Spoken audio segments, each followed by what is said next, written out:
નમસ્કાર. તો શું હવે ધંધુકામાં જે આરોપીઓ હતા તેમના ઘર પર બુલડોઝર ચાલશે? આ સવાલ અત્યારે થઈ રહ્યો છે કારણ કે ગઈકાલે ધંધુકામાં જે ઘટના બની જેમાં એક ભરવાડ યુવકનું મોત થયું હતું, તેનો જીવ લેવામાં આવ્યો હતો અને સાવ નજીવી બાબતે. આ નજીવી બાબત એ હતી કે તેઓ બાઇક ઓવરટેક કરવા બાબતે એક મુસ્લિમ યુવક સાથે તેનો ઝઘડો થયો, બોલચાલ થઈ અને ત્યારબાદ એ મુસ્લિમ યુવક જે પોતાની પત્ની સાથે જઈ રહ્યો હતો તેણે પોતાની પત્નીને ઘરે મૂકી અને ત્યારબાદ તે ફરી આવ્યો ને ત્યાર સુધીમાં બે ચાર ભરવાડ યુવકો પણ ત્યાં આવી ગયા હતા અને ત્યારબાદ બીજા મુસ્લિમ યુવકો આવ્યા, તેમની વચ્ચે બોલચાલી થઈ. પછી એ ઘટના ફરી એકવાર એ મુસ્લિમ યુવકના ઘર પાસે બને છે અને ત્યારબાદ આખી ઘટનામાં મારામારીમાં પરિણમી અને તેમાં ધર્મેશ ગમારા જે ભોગ બનનાર યુવક છે, જે મરણ જનાર યુવક છે, તેના પગમાં ધારદાર ચાકુ વડે હુમલો કરવામાં આવ્યો અને તેના કારણે તેનું જીવ ગયું હતું. હોસ્પિટલમાં જે સારવાર લઈ રહ્યો હતો તે દરમિયાન આ હતી અત્યાર સુધીની માહિતી. પણ પછી પોલીસે શું કર્યું અને આ સવાલ કેમ ઉપાડવામાં આવી રહ્યો છે તેની આજે વાત કરવી છે. નમસ્કાર, તમે જોઈ રહ્યા છો ગુજરાત તક. સૌથી પહેલાં એ જણાવી દઉં કે અમદાવાદના જે એસપી છે ઓમપ્રકાશ જાટ, તેઓ મળ્યા હતા ધર્મેશ ગમારાના પરિવારને. તેના પરિવારને મળ્યા કારણ કે આ મામલો ખૂબ સંવેદનશીલ છે. ગઈકાલથી જ 200થી વધારે પોલીસના જવાનો જે છે તે ત્યાં તહેનાત હતા અને બીજી જે પોલીસ ટુકડીઓ છે તે પણ ત્યાં આવી હતી અને તેમણે નાઇટ કોમ્બિંગ પણ કર્યું હતું કારણ કે ગઈકાલે ધંધુકામાં જે ભારેલો અગ્નિ જોવા મળ્યો, તોડફોડ કરવામાં આવી, આગ ચંપી કરવામાં આવી, તેને ડામવા માટે પોલીસનું ત્યાં હાજર રહેવું ખૂબ જરૂરી હતું ને ખૂબ જ ત્વરિત સમયની અંદર તેમણે એક્શન લીધો અને આખી કાર્યવાહી જે છે તે કરી હતી, પાર પાડી હતી અને જે મુખ્ય આરોપીઓ છે તેમને પણ પોલીસે અત્યારે પકડી લીધા છે.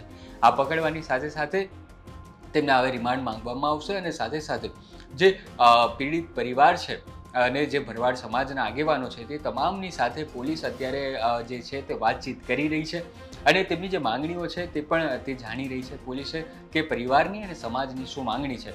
સાથે સાથે ગઈકાલે જે નાઇટ કોમ્બિંગ કરવામાં આવ્યું હતું તે ખૂબ મહત્વનું હતું અને સાથે સાથે એ પણ જણાવી દઈએ કે આ નાઇટ કોમ્બિંગમાં કંઈ પણ એવું શંકાસ્પદ કે સંવેદનશીલ વસ્તુઓ મળી નથી.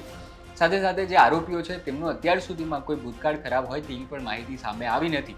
તો હવે સવાલ થાય કે શું બુલડોઝર ચાલશે? કારણ કે એક તરફ એવું પણ જોવા મળી રહ્યું છે કે થોડા સમય પહેલાં એટલે કે 4 વર્ષ પહેલાં જ આ જ વિસ્તારમાં ધંધુકા શહેરમાં જ કિશન ભરવાડ નામના યુવક પર જે છે હુમલો કરવામાં આવ્યો હતો, તેનો જીવ લેવામાં આવ્યો હતો. કારણ હતું કે તેણે જે છે સોશિયલ મીડિયા પર વિવાદિત પોસ્ટ કરી હતી અને આવા મામલે જો કોઈકનો જીવ જાય કે પછી ખાલી બાઇક ઓવરટેક કરવાની છે તેવા સામાન્ય બાબતે કોઈકનો જીવ લેવામાં આવે ત્યારે ખૂબ બધા સવાલો ઉઠતા હોય છે.